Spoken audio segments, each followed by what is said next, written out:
Le film s'ouvre dans une unité de police nord-coréenne, près de la zone démilitarisée coréenne, également appelée DMZ. Un sergent nommé Kyunam se réveille parmi ses camarades endormis, s'échappe par la fenêtre, explore un moyen de sortir de la DMZ et retourne dans son unité.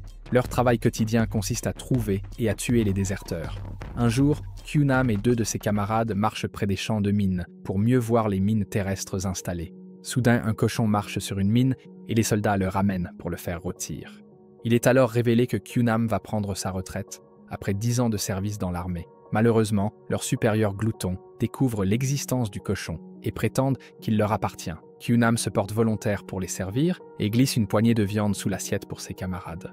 Plus tard dans la nuit, Kyunam écoute son podcast préféré sur la radio de sa tour et se souvient de son passé solitaire et de la façon dont il est devenu orphelin.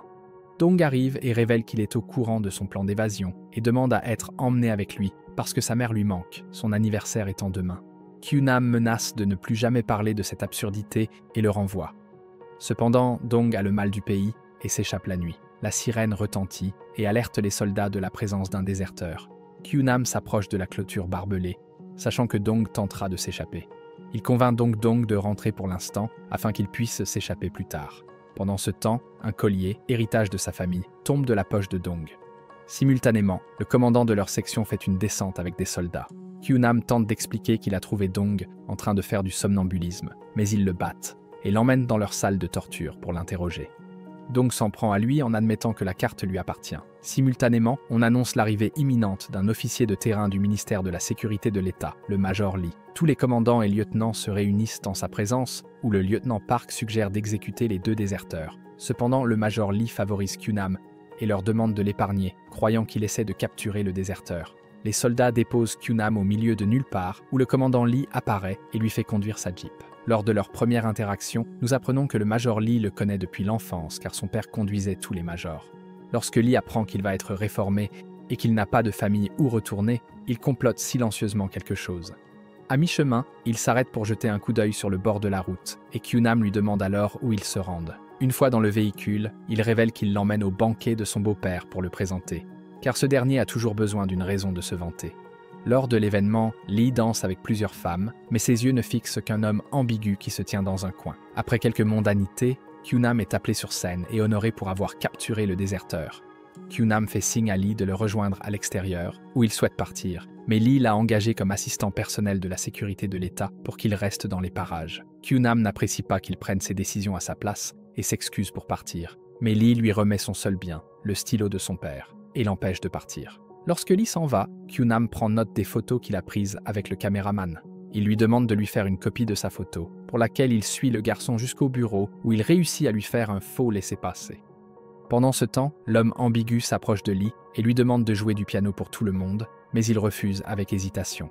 De retour du côté de Kyunam, il tente de partir par les bois, mais trop de soldats gardant la zone l'obligent à revenir sur ses pas et à ramasser un major ivre du banquet pour franchir la porte principale. Il dépose le major dans un champ éloigné du banquet et voyage seul. À un moment donné, sa querelle s'étend devant les véhicules qui passent.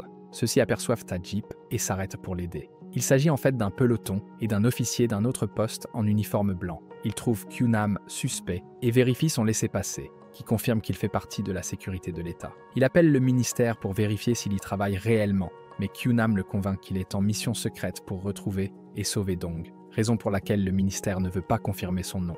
Kyunam lui propose ensuite de l'emmener à leur station pour acheter de l'essence pour sa Jeep, car ils n'ont pas de carburant en réserve. Il y signe les papiers de transfert de Dong et le sauve de sa cellule. Pendant ce temps, les soldats ont du mal à démarrer leur voiture avec de l'essence et le signalent à leurs supérieurs. Il s'avère qu'ils ont découvert que sa Jeep nécessite du diesel, alors que Kyunam leur a demandé de l'essence, ce qui semble suspect à l'un des officiers. Son supérieur le gifle pour avoir douté d'un commandant et lui propose un chauffeur.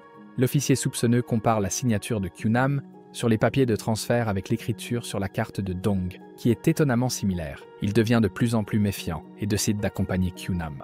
Sur la route, l'officier appelle l'un de ses contacts au sein de la sécurité de l'État et demande à Kyunam de contacter ses supérieurs pour s'assurer de sa légitimité. Au téléphone, Kyunam dit que le commandant Lee l'a envoyé en mission secrète, et l'homme le signale immédiatement à Lee pendant qu'il joue du piano. Lee appelle l'officier, mais Kyunam s'empare de son téléphone et sort de sa Jeep. Lee lui demande de revenir avec une punition minimale, mais il lui dit qu'il peut s'échapper. Alors qu'ils avancent, l'officier reçoit un message de Lee lui ordonnant de ramener Kyunam au poste. Il dit à son chauffeur de prendre à droite au lieu de prendre à gauche. Kyunam comprend leur jeu et s'efforce de voler leur arme, mais échoue terriblement. Soudain, le chauffeur se fait tirer dessus par quelqu'un de l'extérieur et la Jeep se renverse. Lee arrive avec ses soldats pour s'emparer de Kyunam. Il tire constamment sur la Jeep, si bien que le rusé Kyunam s'enduit le visage du sang du conducteur mort et s'écroule, faisant semblant de mourir. Lee mord à l'hameçon et part avec ses hommes. Malheureusement, lorsque Kyunam court prendre sa carte et s'en va, Lee et ses hommes le repèrent et se lancent à sa poursuite.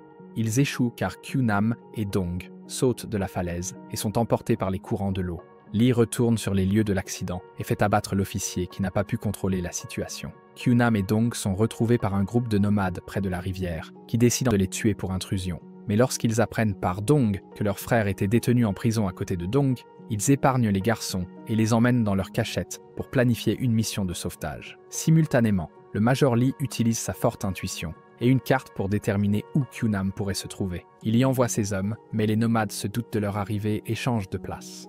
Lee entend les gouttes d'eau du talkie-walkie et les aide à comprendre que les garçons se sont échappés de là. Il leur demande de fouiller la vallée, où les garçons et les nomades se cachent derrière un rocher.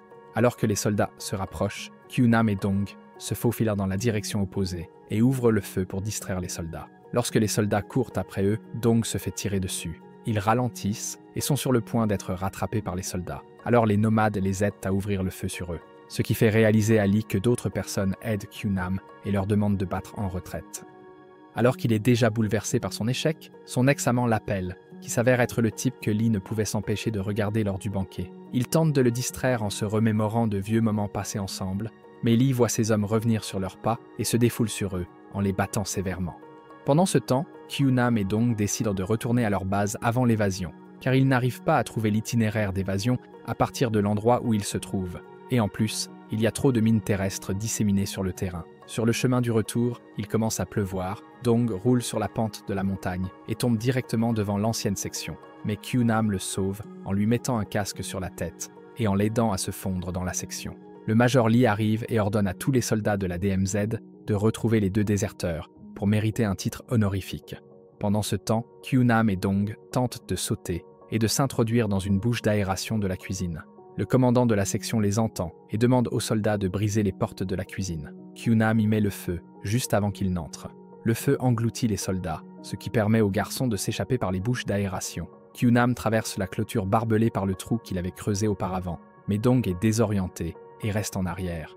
Lee grimpe sur une tour et demande à ses soldats d'allumer les projecteurs. Dong se cache derrière un mur, mais il aperçoit le collier qui était tombé de sa poche un peu plus tôt. Il va le chercher, mais se fait attraper et tirer dessus par Lee. Kyunam vient l'aider et le traîne vers le trou, mais il lui donne son collier et lui demande de le remettre à sa mère. Lee lui tire à nouveau dessus, ce qui le tue. Kyunam commence alors à viser les projecteurs et court dans les cultures, où il utilise la boussole pour se diriger vers le sud. Malgré les projecteurs, Lee lui tire dessus, ce qui détruit sa boussole. Il utilise sa radio pour se diriger vers le sud, en allant dans les directions où les signaux sont les plus clairs. Alors qu'il continue à courir devant lui, le soleil se lève, apportant un nouvel espoir. Il s'en remet à Dieu et marche droit dans la zone minée. Alors qu'il réussit à s'échapper, les hommes de Lee explosent. Kyunam manque de s'enfoncer dans les sables mouvants, mais il s'en sort et passe la ligne de démarcation militaire. Malheureusement, Lee arrive derrière lui et tente de lui faire un lavage de cerveau sur la façon dont le Sud vend de faux rêves de liberté. Lorsque leur combat devient physique, Kyunam le bat suffisamment pour rester au sol et se rapproche de la frontière sud. Lee n'abandonne pas et lui tire dans la jambe. Kyunam parvient tout de même à atteindre le tunnel, où il se trouve à quelques centimètres de la ligne de démarcation sud. Mais Lee lui tire sur l'épaule. Alors qu'il touche le sol et s'efforce de passer la ligne, Lee fond en larmes et il a du mal à lui tirer dessus. Heureusement, les soldats du sud arrivent et ramènent Lee au nord. Ils sauvent Kyunam et l'emmènent au sud, tandis que Lee retourne au nord et trouve le livre d'exploration de Kyunam qu'il avait laissé comme cadeau d'anniversaire pour Lee. 1 an plus tard, Kyunam est en bonne santé, remet le collier de Dong à sa mère et leur parle de leur fils toujours en vie. Le film se termine alors que Kyunam sort de chez lui et écoute son podcast préféré, Freedom.